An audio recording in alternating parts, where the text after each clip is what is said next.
to research. In order for a culture to maintain itself for more than 25 years, there must be a fertility rate of 2.11 children per family. With anything less, the culture will decline.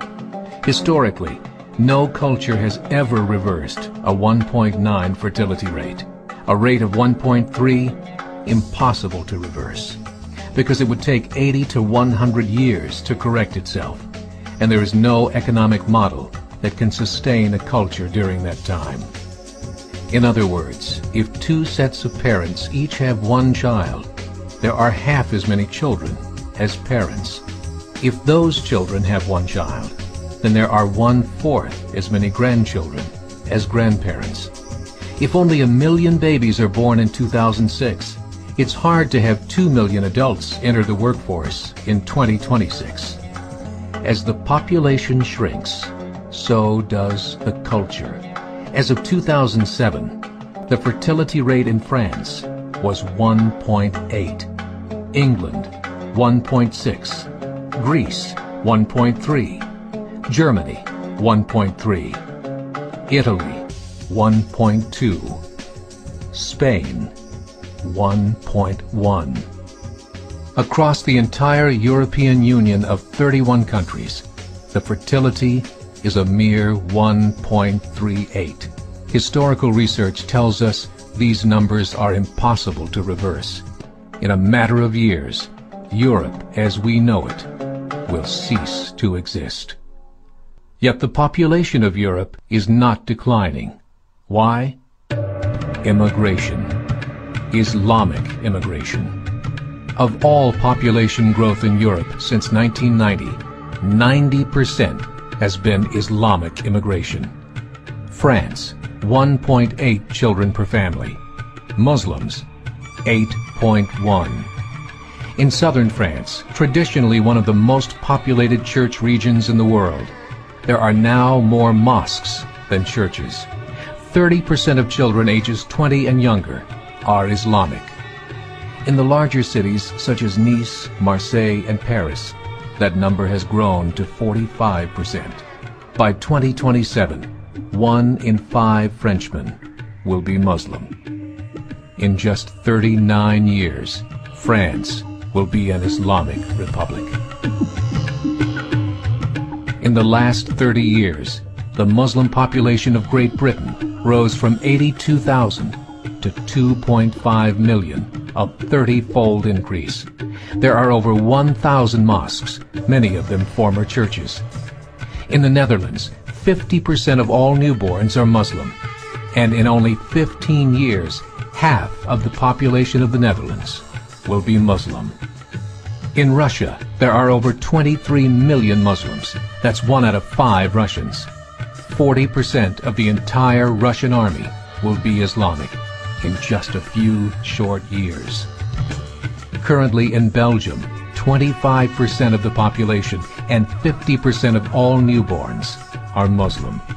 The government of Belgium has stated 1/3 of all European children will be born to Muslim families by 2025, just 17 years away. The German government, the first to talk about this publicly, recently released a statement saying, "The fall in the German population can no longer be stopped.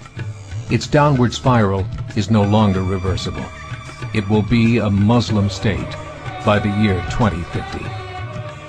Muammar al-Gaddafi of Libya said, "There are signs that Allah will grant victory to Islam in Europe, without swords, without guns, without conquest. We don't need terrorists. We don't need homicide bombers. The 50+ million Muslims in Europe will turn it into a Muslim continent within a few decades." There are currently 52 million Muslims in Europe. The German government said that number is expected to double in the next 20 years to 104 million. Closer to home, the numbers tell a similar story. Right now, Canada's fertility rate is 1.6, nearly a full point below what is required to sustain a culture. And Islam is now the fastest growing religion. Between 2001 and 2006, Canada's population increased by 1.6 million, 1.2 of those immigration. In the United States, the current fertility rate of American citizens is 1.6. With the influx of the Latino nations, the rate increases to 2.11, the bare minimum required to sustain a culture. In 1970, there were 100,000 Muslims in America. Today, there are over 9 million. The world is changing. It's time to wake up. 3 years ago, a meeting of 24 Islamic organizations was held in Chicago. The transcripts of that meeting showed in detail their plans to evangelize America through journalism, politics, education, and more. They said, we must prepare ourselves for the reality that in 30 years, there will be 50 million Muslims living in America. The world that we live in is not the world in which our children and grandchildren will live. The Catholic Church recently reported that Islam has just surpassed their membership numbers. Some studies show that at Islam's current rate of growth, in 5 to 7 years, it will be the dominant religion of the world. As believers, we call upon you to join the effort to share the gospel message with the changing world. This is a call to action.